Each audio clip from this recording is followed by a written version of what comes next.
We are today we're going to be talking about Transgender Day of Visibility.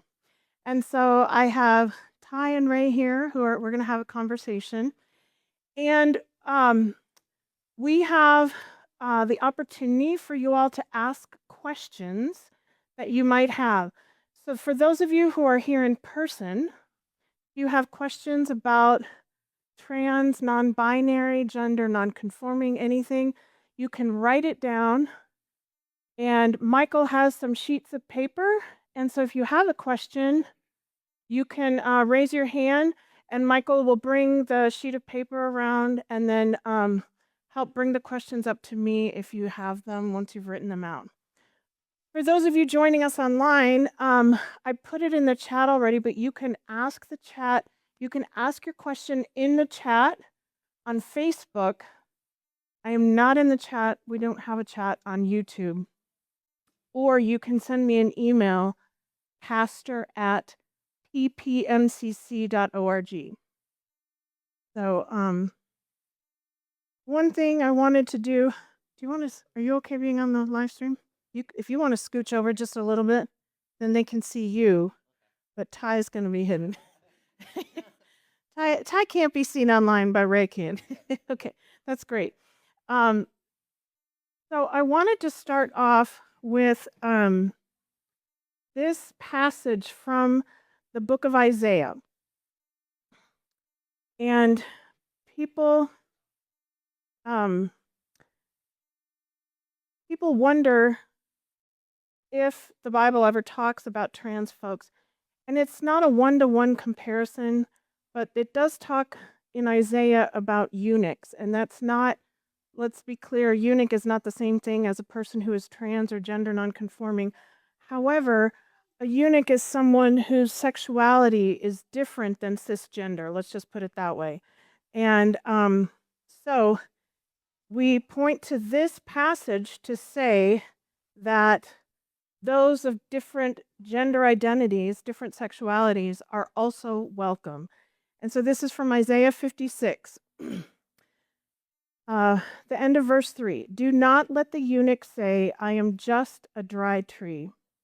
For thus says the Lord, to the eunuchs who keep my Sabbaths, who choose the things that please me, and hold fast my covenant, I will give in my house and within my walls a monument and a name better than sons and daughters. I will give them an everlasting name that shall not be cut off. I love that passage. It always gives me, talk about goosebumps. I just got goosebumps listening to it. But there were religious traditions within Judaism that those whose genitals were mangled or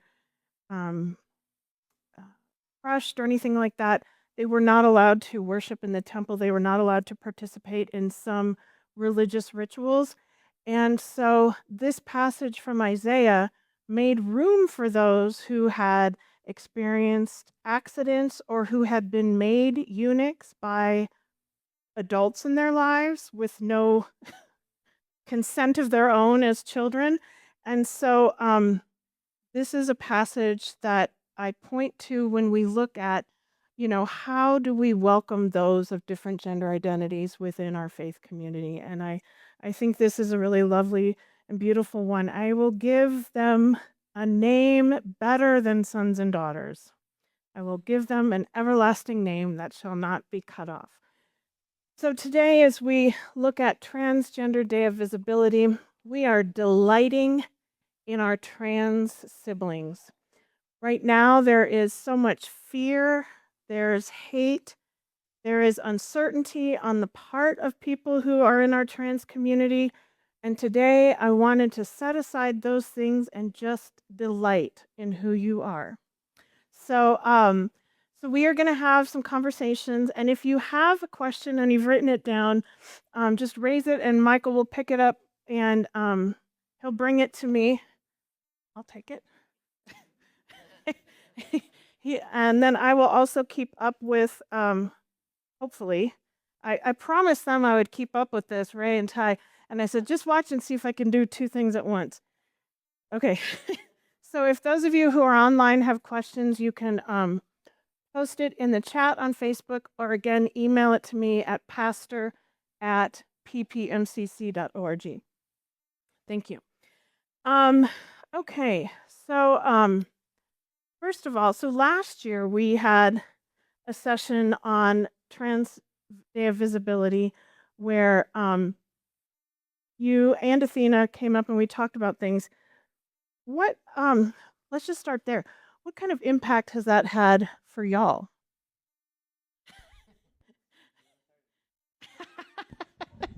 I can start. Hold the mic up to your mouth, please. I think with that conversation we learned a lot about the needs of our community, really, and the lack thereof, right? I think we talk a lot about how sometimes even with the greatest of support systems, it was really easy to still find times and moments where you still feel alone, when you don't have other people who are kind of going through some of the same things and that understanding. And Can you stand up and put this off to your side? Yeah, there. It's really a live mic. it is. Let's turn that one off. I think we're good. Okay. It's more the cord than it is anything else. Yeah. Yeah. So where we was you were what, April last year, about Easter time, and by November we were already having conversations about what can we do for our community, because it's not easy having that alone feeling, right? I found myself in some real dark times and some real dark spaces and with my own mental health. And I needed to find that community and that support. So I started having conversations with Ray about what can we do better? Because if I feel this way with my huge support system that I have, how do other people feel who don't have that support system at all? Right? And then the trust center just kind of evolved from there. Like, it was just let's get together with a couple other people and have coffee and give everybody the opportunity to kind of meet other people who are going through similar things and have those conversations. And then by January, right? I think November, we started our own nonprofit. Yeah. And just tried to build that space where other trans people could come and just be, regardless of where they are or where we are in our transitions. But just finding that community of other people who we could talk to and share in some of those experiences. And the Trust Center now rents our Dove Room. Yes. And Trust Center stands for Trans People Unconditionally Supporting Trans People. Yep. And you had your grand opening a couple weeks ago, right? Yep. And I just want to say, first of all, congratulations, because they worked so hard. I was going to say it a different way. They worked so hard and got their 501c3 application in, and they were approved as a nonprofit during the Trump administration, which I think, I mean, that is, if that's not God's blessing, I don't know what is. Anyway, so, okay. What would you say? I know there's been so many changes recently, and I think in a lot of ways, unfortunately, the trans community, gender nonconforming, non-binary community is sort of a scapegoat, not sort of, is a scapegoat for a lot of the culture wars. And so there has been a roller coaster over the years anyway. And right now we're in a very difficult time where there's many more anti-trans things happening. So just kind of talk to us a little bit about how has it been in the last, I guess, since the inauguration? Let's just start there. And like, what's been the effect on the community, either for yourselves or for people that you know in the community here in Colorado Springs? Yeah. I mean, I think it just goes back to not feeling alone at the end of the day. Like when you feel like you have a target on your back and you're Like, there's some days that I don't want to go to the grocery store by myself. Like, that's Mm. just being 100% honest, because I feel like can be hateful, unfortunately. I feel like with the current climate, it gives people the permission Mm. to necessarily, say things, do certain things. And I think that's why at the end of the day, like, the trust center is just really, you can be wherever you are in your journey and know that you'll be safe. Mm. And that, going back to what Ty said about just doing this last year, is like, he and I talked, and our journeys before we met each other or knew anything really about each other, we're very different, but Mm. that feeling of alone is still the same. And you think of the trans community too. People within the trans community still have their own stories and their lives that they're working through, just as straight folks, white folks, people not of color have their own journey that you're going through every day. Each trans person does too, and non-binary person. So meeting them where they are and creating that space where they can feel safe and just relax Mm. is really important. Yeah, I think it's, I mean, some of us, it's a little bit easier to fly under the radar, right? Mm. Like some of us pass a little more easier than others. There's still that what if, right? What if somebody finds out? Mm. What if somebody knows? Because there's so many spaces that you don't know what's safe. You don't know where it's safe to be. Is it safe to go to the bathroom? Am I in a safe group of people? Is somebody got my back? Like, who's looking out if something happens? I think there's a lot of unknowns right now, Mhm. right? I think even locally we've got a lot of military folks in our community too, and that's hard to watch. Right? I mean, uh, we know somebody personally even who's getting ready to retire, but are they going to? Are they going to get all of those benefits? Mm. Yep. If 14,000 soldiers were just kind of kicked out of the military, right, because they're transgender or if identified as having gender dysphoria, which is now all of a sudden they're not capable of doing their jobs. That they've done for 23 years. Right. Mm. Right. High ranking officers who Yep. just showed up to work and couldn't even log in and were escorted out of buildings. Like it's just, I would like to think that I get up and go to work every day and do my job no different than anybody gets up and goes to work and does their job. Right. I'm not any less capable of doing a job than anybody else.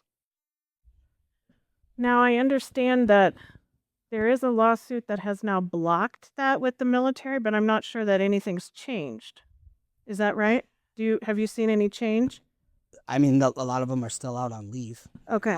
Yeah. Not been able to come back to They've work. not been able to come back to work. Yep. And then the other thing that I know that has happened is that people who are not even in the military but work for contractors, like their security clearances have been revoked simply because they're trans, and then of course they lose their jobs. Is that correct? Yep. Yeah, that's been happening Yep. here locally. Yep. Yeah.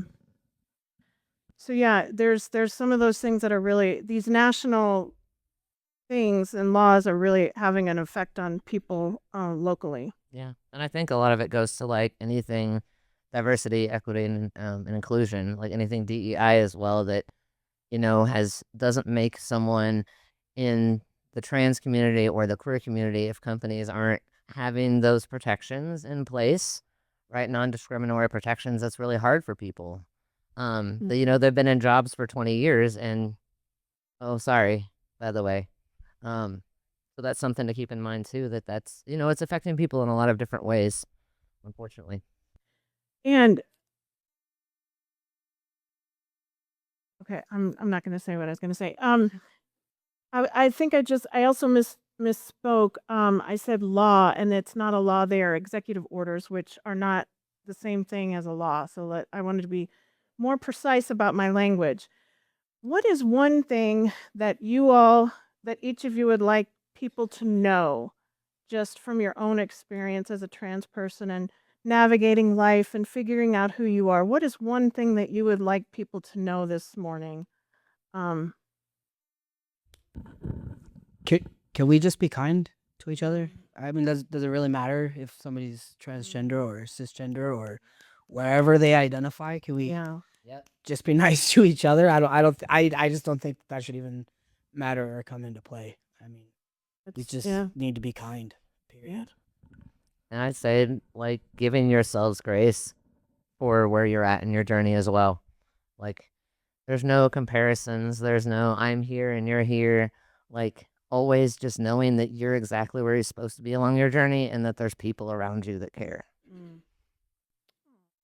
Aw. Well, you'd hope that would be true for everyone, right? Yes. Okay, so we have some questions here. Let's see, let's start with this one. At what age did you know that you weren't feeling you were the gender you were assigned at birth? Um Probably 6, 7 years old, I'd probably say.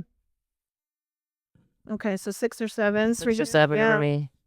Yeah, I would say it was probably really young, right? Like probably really young. Like, uh, probably as soon as I realized that there were a difference between boys and girls. Mm. Like, I don't know what age that was, but I know I was really young. Yeah. That like it just something was off Yeah. at all. Okay. Yeah, as I understand it, sexual orientation really begins manifesting for many gay folks when you're hitting puberty or getting close to that age. And gender identity shows up a lot younger, even as young as 2 and 3 years old, when kids start figuring out, oh, there's a boy and there's a girl, and I don't want to wear that outfit. I want to wear this outfit. Yeah, right. Yeah, that's not me. I know. Yeah. Um, yeah, thank you for that. What does it mean when someone uses the pronouns he, they, or she, they? That's me. Yeah. So And why is it you? because I don't really like boxes. It's Mm, kind of like being in the closet is an equivalent to me. Like I don't like being put into a particular societal construct, but that's mm, something that's uniquely to me. mm, I don't identify with she her. There's a part of me, my dead name that's that's where that is. I'm mm, good. Um but at the end of the day, they them, he him, um it doesn't really matter to me, but that's a very personal choice that I make. That is not I'm taking any societal constructs out of that and any kind of what gender were you born as? Like I'm taking all that out of that and this is who I am. mm. And I think that's the empowering part about it for me is I'm Ray and just be respectful and they he it doesn't matter. It's really hard for me to explain, but it's more of a personal how I feel in my own skin. Okay. And they feels what to you? Of like happy, all inclusive of all the Aw. things. Like I don't have to be in a box. Okay. If- I wonder if a comparison, we've got this generational divide in the LGBTQ community where the older generation really reacts against the word queer because we were yes. called that on the playground and like beat up and all that kind of stuff. But the younger generation really likes the word queer because it's an umbrella term and it Correct. feels very open and not boxy, Yes. not like you're getting put in a box. I wonder does that sound anything like that? Yeah, for a long time before we even moved out here, which has not even been 3 years ago, that's the term that I preferred to use where people are like, well, you're married to a woman? And I'm like, yeah, I'm queer. Like that's just who I am. I don't want the box. Mm, And I just think that's a personal thing for me where I've just spent so many years of my life as she, her, as my dead name, as all these other things. And I'm like, just leave me alone. Let me be. mm, Let mm, Ray be who Ray's meant to be. mm. And yeah. Okay. Yeah. And one thing I wanted to highlight with that is I know that there's some people who are really into grammar and it just drives them crazy to have singular they them. What I would like to point out is that they them as a singular pronoun in English has existed since the 1500s. That is how old that is. And so people may think that this is a recent construct, but it's not. And the problem we have in English is that other languages have single non gendered pronouns, but we don't. And so what happens is English ends up making these things up. And so anyway, so it's I understand that it drives some people crazy from a grammatical point of view, and it's been around in English for a very long time, many hundreds of years. So yeah. So thank you for that. Okay.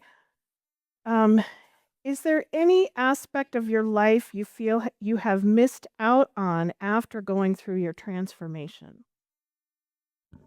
No. I was gonna say that. No. No. If anything, I've probably lived life more. Okay. I probably have had more experiences finding myself, Mm. my true authentic self, right? Which is I think for anybody, right? Whether you're transgender or cisgendered, um, I think a lot of us go through life trying to figure that out. Who am I, right? And maybe we just focus a little harder on adjusting those things to live our lives who we are as the most authentic person I am. Mm. Had I not transitioned, I was so withdrawn Mm. from life. I went months and didn't really speak to anybody because Mm. I was so stuck in myself trying to figure out who I am and what is going on. Mm. Why does this feel so wrong? It was hard. It was a really hard battle within myself, and I commend anybody who can wake up and look at themselves in the mirror and say, I need to change this. Mm. Something's off, something's not right, and I need to fix it so that I feel better about myself, which is where I'm at now. Had I not gone through that and I was still living my life very withdrawn, I wouldn't have experienced anything. I probably would have never left the house, Mm. as it was a struggle just to get up and go to work every day and try to keep myself involved in those conversations Yeah. and then go home and put myself back in my box. Like I didn't want to do anything. But after I transitioned, it was like I felt comfortable enough in my own skin. I could look at myself every day in the mirror and feel proud of who I was and feel proud of who was looking back at me. And I started to recognize who that was looking back at me, because for the longest time, I didn't know who was looking at me in the mirror. It was just like I was looking at a stranger every day. Mhm. And how do you go out in the world like that? And then try to talk to other people, not knowing who you are and what you got going on. I don't think I would have experienced much of life at all. Mm. And now I'm out living it. Yeah. Thank you. They're good questions. Yeah. These are really good questions. So let's just say for a minute, like, talk about transition. What does transition mean? You want it? I don't care. I will say this, and then Ray can say his piece. I think what was helpful for me at the very beginning when I was going through therapy, having conversations with my therapist, the best way it was explained to me and made so much more sense. And when I say it to other people, it makes sense to them too, right? Because we all know what it feels like to walk through a spider web, right? And it's disgusting. Oh. And it feels gross, and you want to get it off. You can't see it. Nobody else can see it, but they see you trying to get this spider web off your face, and they're like, what are they doing? Right?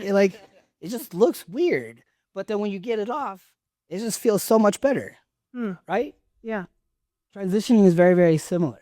Huh. Right? Like I just felt like I was just stuck in this ick, and I didn't get it off. Right? And the more I went through my transition and the further and further I got into it, it was like the spider web just went away. And I started to feel more like myself, and it didn't feel so gross, and nobody was looking at me crazy like, what are you doing? It just kind of started to make sense to everybody. Okay. But now, transition also means different things to different people, right? yes. Because does it mean medical interventions? What does it mean? Not for everyone. Not for everyone. No, your journey is your own. Yeah. And I think that goes for anybody. Right? Your journey through life is yours, and how you grow and where you make changes, that's on you to grow through, right? And I think transitioning is very similar. Not every surgery is for every trans person, and you don't have to do any surgeries to transition, right? It's about living my truth and my authenticity. Yep. And where do I feel good about myself? Where do you feel good about yourself? Because that's what's important. Doesn't matter how you get there. You got there and you figured it out. Mhm. That's what matters. One thing I also wanted to highlight is you also don't have to take hormones as part of your transition. That's also a deeply personal decision that people make. Correct. And the thing about the hormone debate that is also an important thing to highlight is that they're not special hormones. They're the hormones that cisgender men and women take if their own estrogen or testosterone levels are too low. And so when people start talking about banning these kinds of uh, hormone therapies, then it means that cisgender straight men who have low testosterone levels that Yep. they can't take testosterone. There are women who have low testosterone, and their doctor prescribes testosterone for them because of whatever medical reason is going on, and those are cisgender straight women. And so when people talk about banning, so there's these discussions about banning hormone treatments.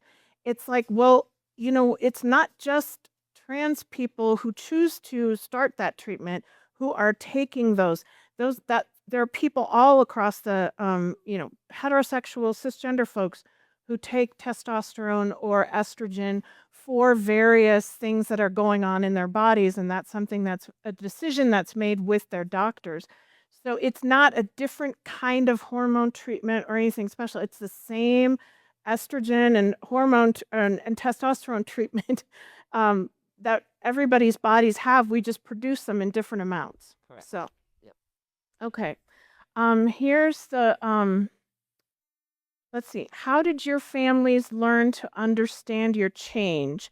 And same with your spouse or significant other if you have one. Well, and I guess you both do. I'll grab this one for the Okay. beginning. My family doesn't really accept me, and this is where like Ty and I really started to understand each other's journey a little bit different because you all are my family. I think I've said that before. Like, you're stuck with me. Sorry. No apologies. No apologies. That was something hard for me, and that was something that I had to grieve a little bit. Was just knowing that I wasn't living my, like Ty was saying, my authentic true self until I decided to look in the mirror a little bit harder and try and get that spider web off my face. But once I got the spider web off my face, I began to feel more like myself, and that was the point that my family's like, your name's not Ray. What are you doing?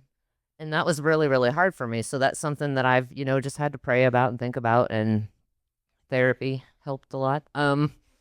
But I'm lucky that lady over there, I told her, I think we've been married maybe 5 or 6 months. Does that sound right? Yeah. 5 or 6 months. And I was like, I don't really like this body that I live in right now. And I know that for spouses too, I'm just gonna plug a little bit for both of our spouses are doing a spousal support group for trans and non-binary folks. That's gonna be held at the Trust Center. Not at the Trust Center, it jives. Regardless. That I understood as well, though I was doing all this work for myself to live authentically, that would affect her as well. But I am very lucky that I'm here today because she stood by my side. Yeah.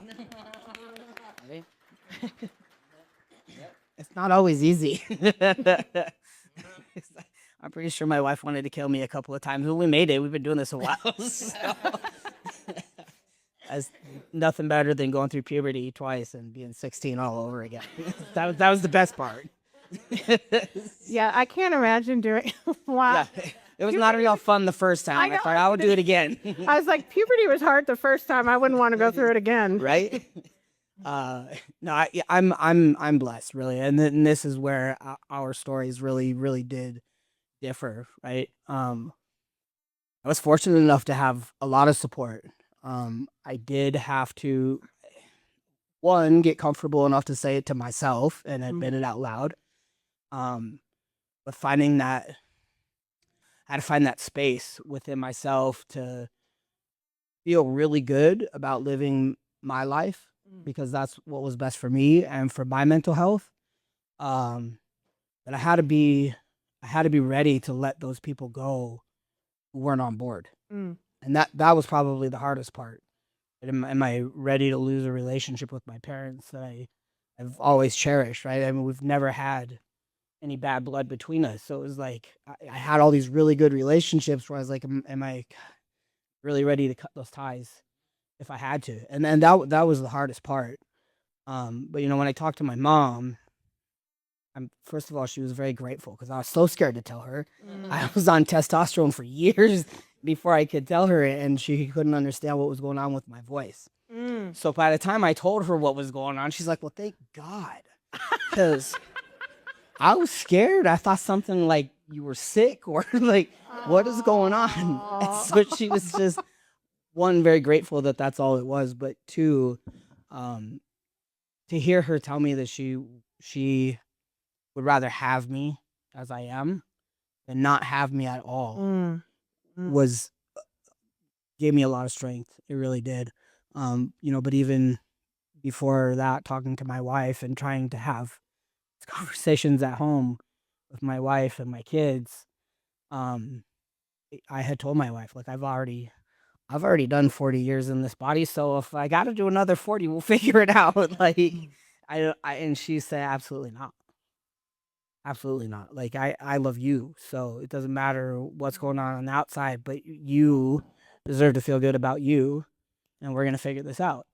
And that's what we did, right? Here we are, like 15, almost 20 years later. So we've been doing it a while.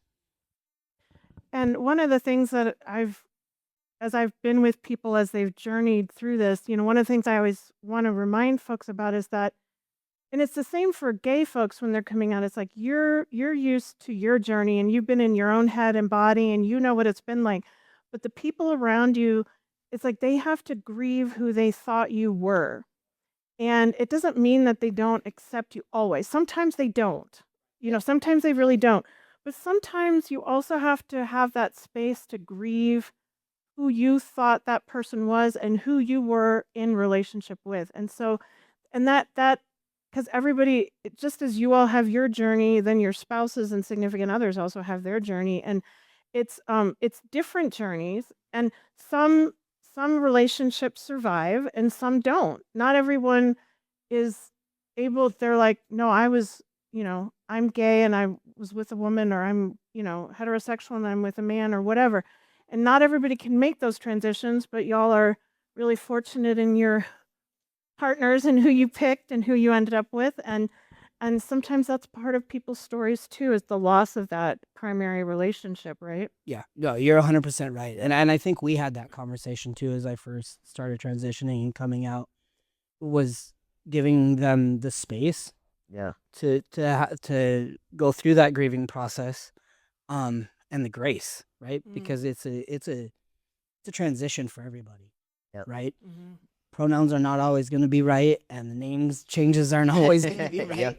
But it's you have to remember that part too, that it's just not a transition for me, it's a transition for everybody around me.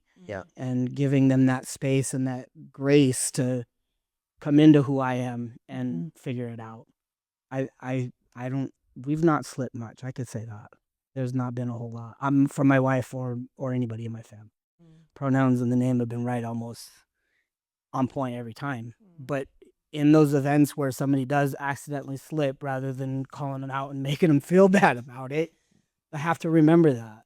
They deserve that grace to come around to it, because it's not just my transition, right? I've been my dead name and other pronouns for 40 plus years.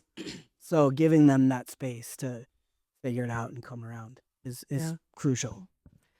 Yeah, and I do think it's different when people are trying versus when people are constantly choosing not to use your pronouns that you prefer and you're dead naming you.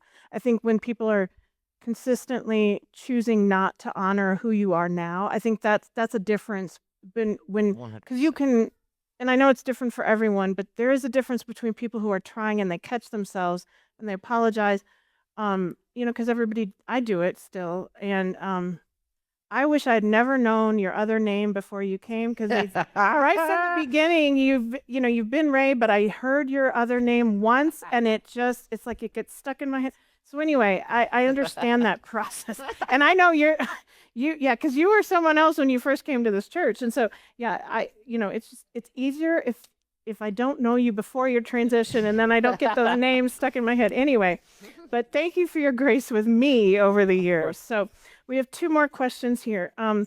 Okay, so Ray, you shared with me that the most disconcerting thing right now about being trans is seeing how your appearance and persona confuse people. Can you both say more about that?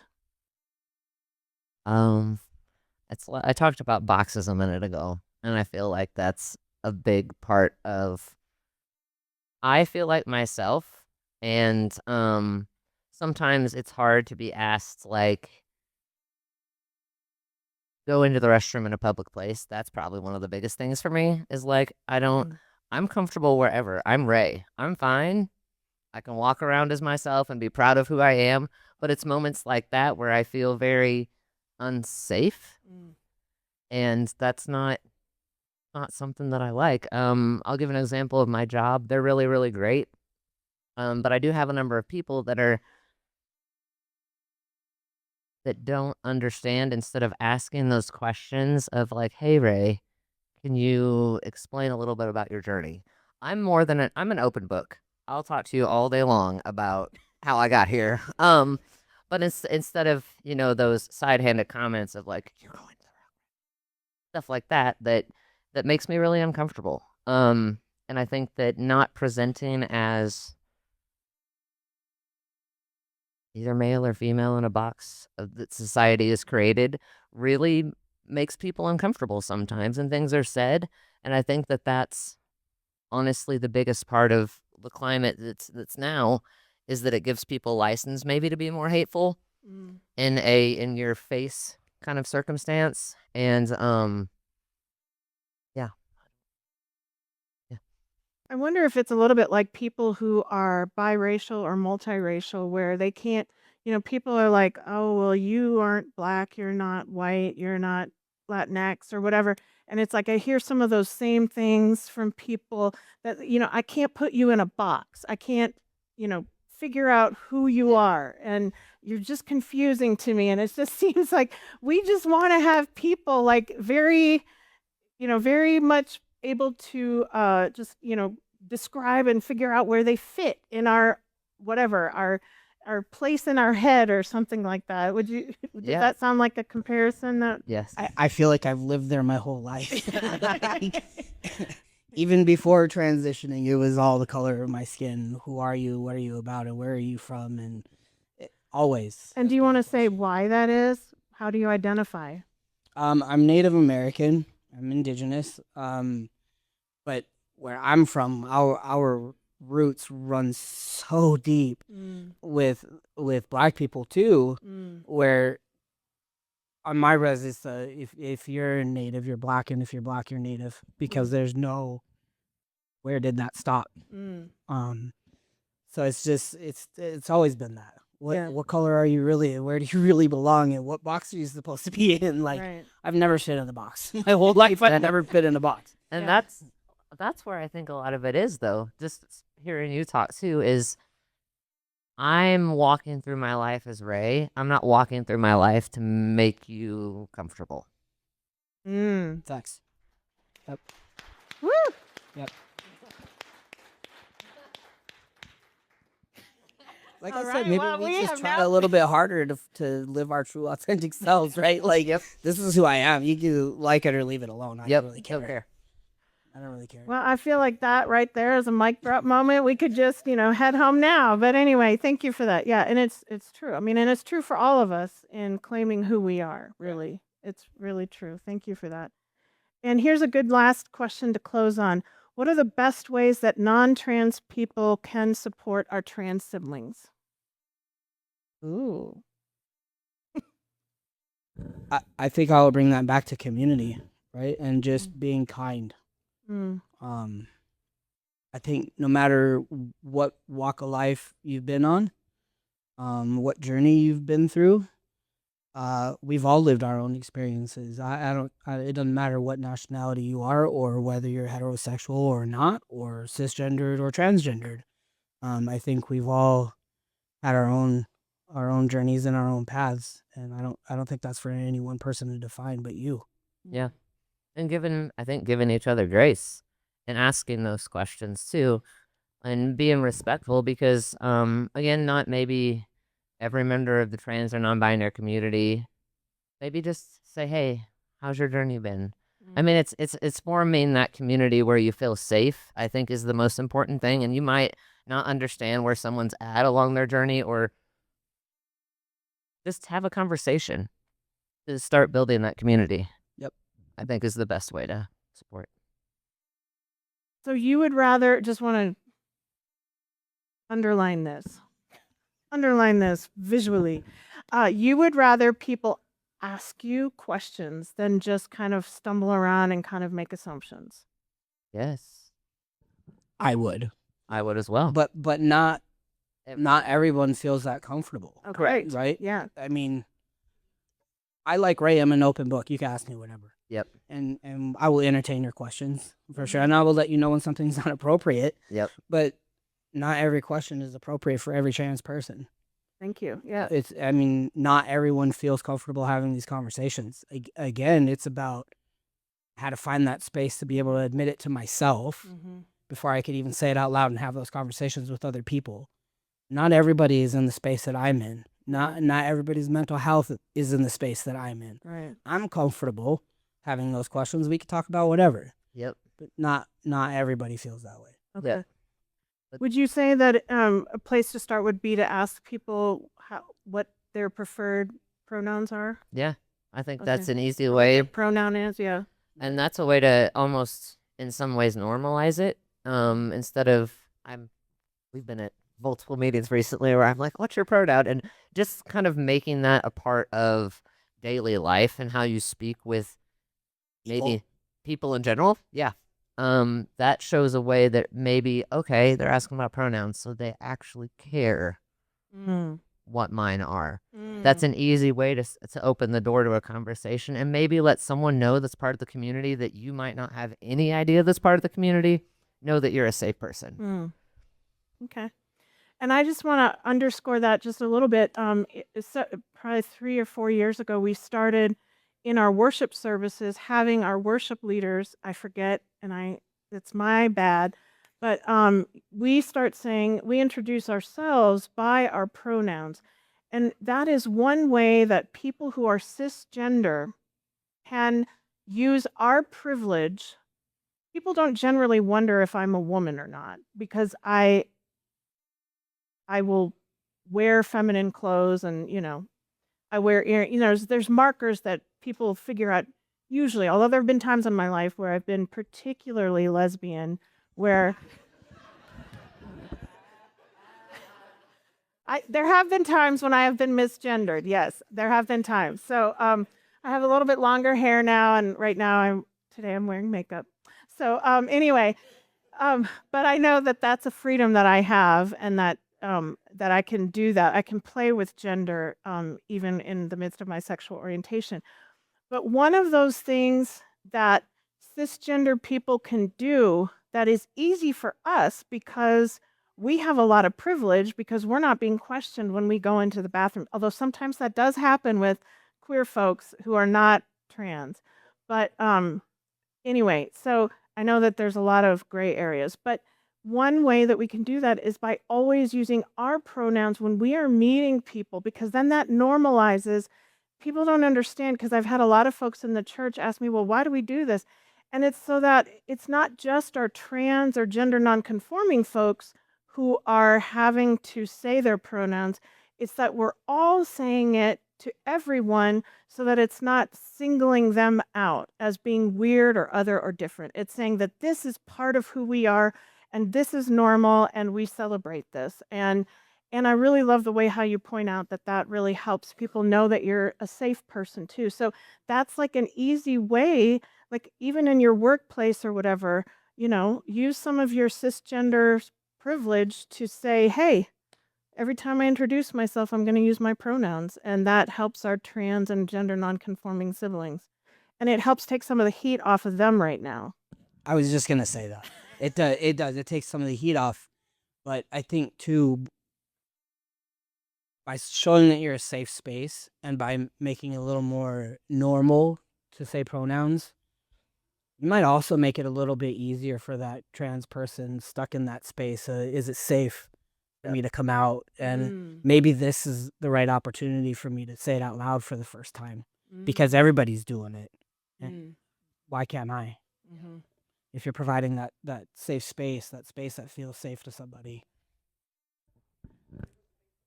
Oh, what's good. the question? Oh, thank you. I didn't. I've been trying. Ooh. Repeat the question. All right, Jamie. How did your faith or spirituality play your role in your journey of visibility? Ooh. Not at all. I mean, I guess the biggest part for me was realizing that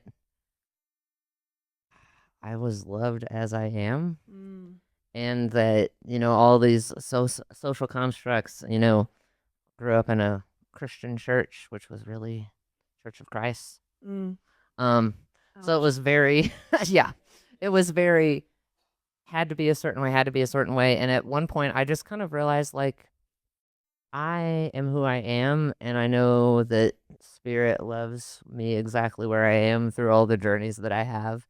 And my spirituality, once I had that conversation with myself and was able to admit that outside of myself, my spiritual journey feels closer and more in tune, I think, than it has my entire life. But I had to get there first myself and take all that spider web garbage off my face, and live into the person that I knew I was supposed to be, but that for many years was told that I can't be or I won't be. I'm a recovering Catholic. Hi, Ty. I really had to relearn. I'm really not going to hell for everything. Yes, yes. Right.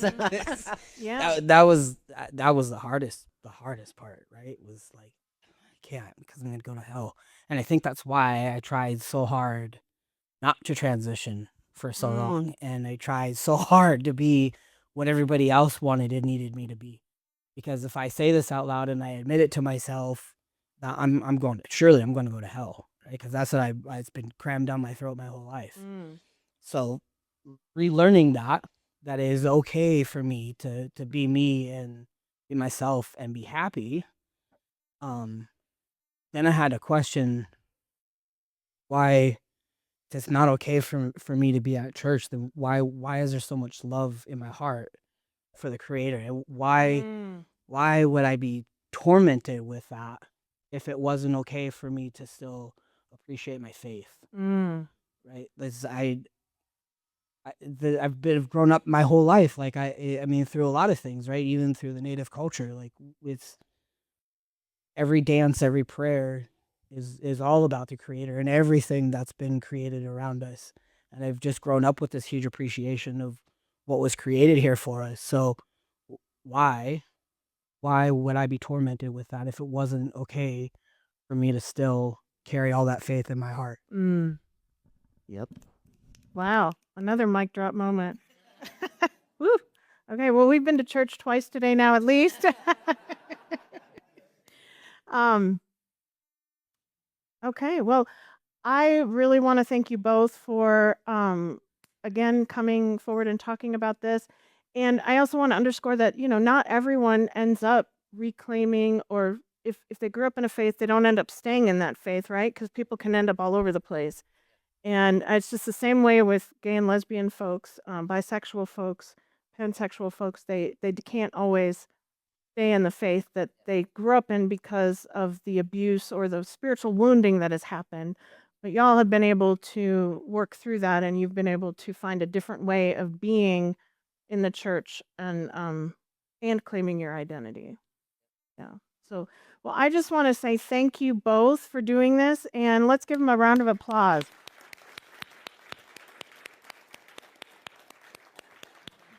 Oh, oh, and a standing ovation. Look at that. Oh,